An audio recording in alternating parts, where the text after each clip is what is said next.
Okay, welcome to the Editor's Pick interview series. My name is Masato Sato, and I'm editor of Language Awareness. This is a series of interviews with the authors of papers that I chose. In every issue, I pick a theoretically compelling, methodologically rigorous, and pedagogically useful paper.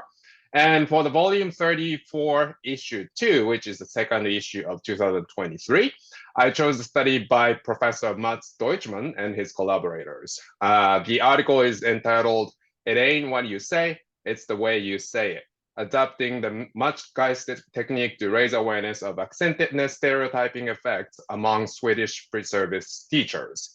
Welcome, Mats. Thank you for your time today. Well, thank you for having me. Thank you.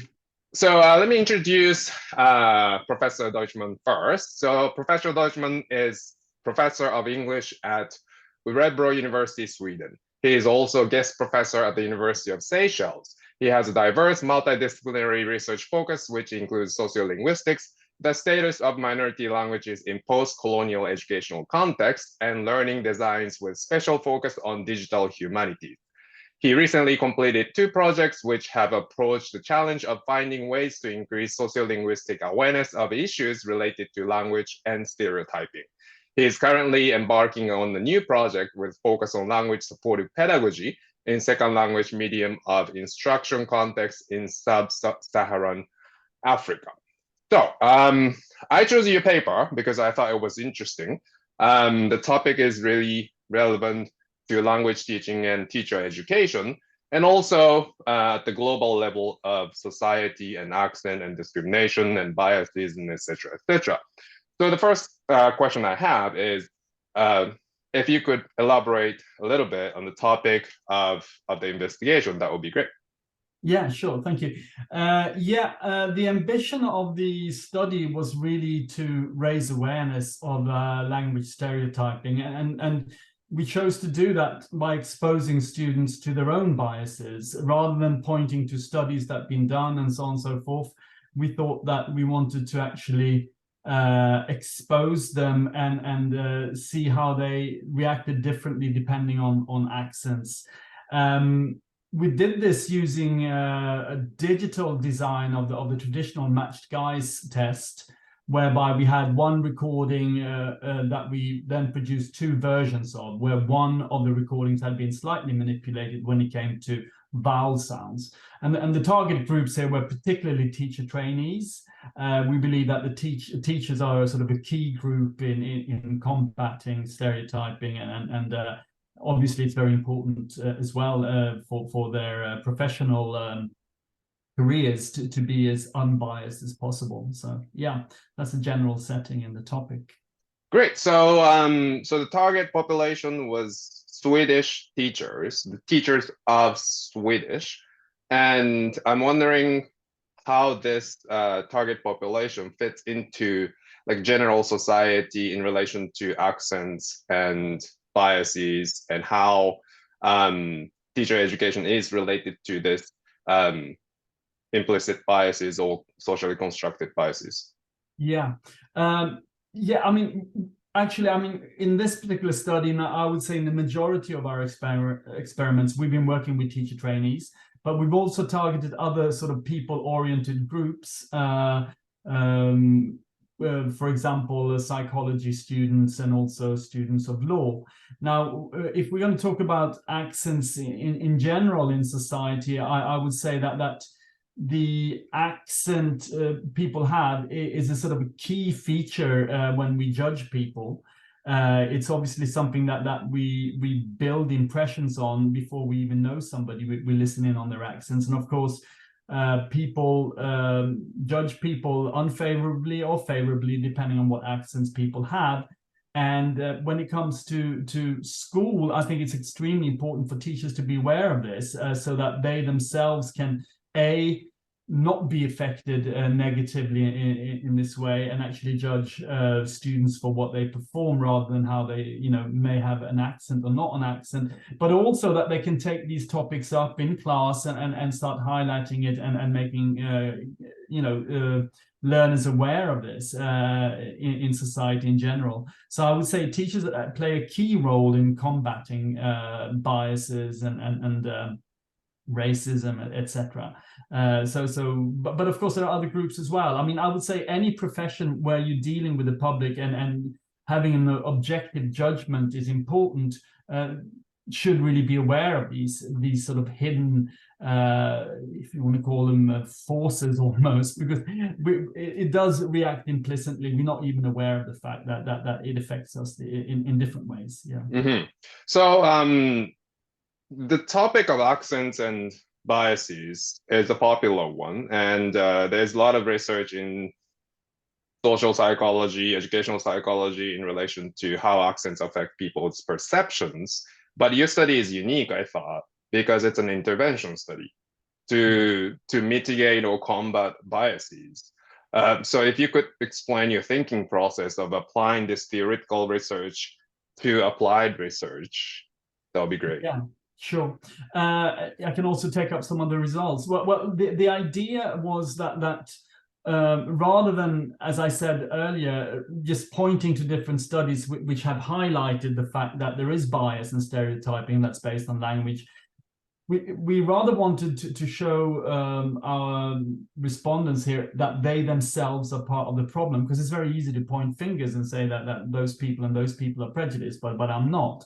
So this was the sort of the basic idea. And in this particular study, we had, as I mentioned earlier, two versions of the same recording, essentially. So we made two versions of it.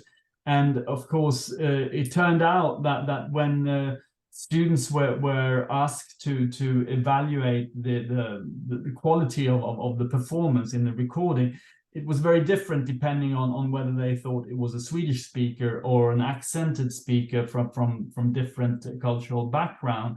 And with the teacher trainees, invariably we got results whereby that they graded or they evaluated the performance of the accented speaker much higher than the Swedish speaker, on things like grammar, vocabulary, structure, and all sorts of different things apart from accent.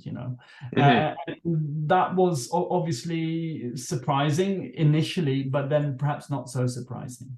Yeah. So so in terms of applications of the results of your study, so those teachers' awareness has been raised by your intervention. When they go out to the world and teach in the real world and real classrooms, how would their students benefit from their, let's say, improved biases or mitigated biases? Yeah. I think one thing that we managed to do with this experiment perhaps is not getting rid of all biases, because I think that's overambitious, given the amount of things that have to go into teacher training. But at least I think the groups that we worked with became aware of the problem, aware of the fact that they were not objective, that they were affected by accent, whether they wanted it or not. It also led to quite sophisticated discussions, I think, about aspects such as formative and summative assessment. Of course, being positive and thinking that somebody does well is a good thing. It's not a bad thing, and you need to encourage immigrant students, for example, to learn the language and feel at home. At the same time, if one wants to do a summative assessment, one has to use the same measurement stick, and that type of discussion became very obvious in the classroom. And I think that one of the conclusions we came to is that nobody's really equipped to assess students alone. That perhaps you need colleagues, you need to discuss things, you need second opinions to make a fair judgment, and that in itself, I think, is equipping future teachers with tools that they will lead to, I hope, better quality, both in assessment, but also in terms of awareness and not focusing so much on accent, but rather what is being said. Yeah, so that's an important point, because the topic itself is related to not only language teaching, but language assessment, and there are standards that students want to meet or need to meet, and also to the society where students function outside the classroom, right? Exactly. Yeah. So the final question I have is, I think it's an interesting topic, and a lot of researchers would be interested in doing something similar to your studies. So if you could give advice to those researchers who would like to conduct something similar. Yeah, absolutely. I think some of the challenges that we met was with the recordings. Manipulating the vowel sounds. In Swedish, it was we just picked a couple of vowels. We used cut and paste technology in prat, and it was quite challenging to get it right, to make it sound authentic and not manipulated. That I would say is the biggest challenge. There are different ways, of course, of doing it. Having a bilingual speaker producing two different versions. I think we were initially very much worried about the ethics of it. That proved not to be a problem. Nobody was offended, although you have to sort of cheat them a little bit in the beginning because you don't want to give them the design. But that wasn't really an issue. But I think the technical issue was the biggest challenge. We have a homepage, stereotyping.se, where we put out all the different cases that we produced.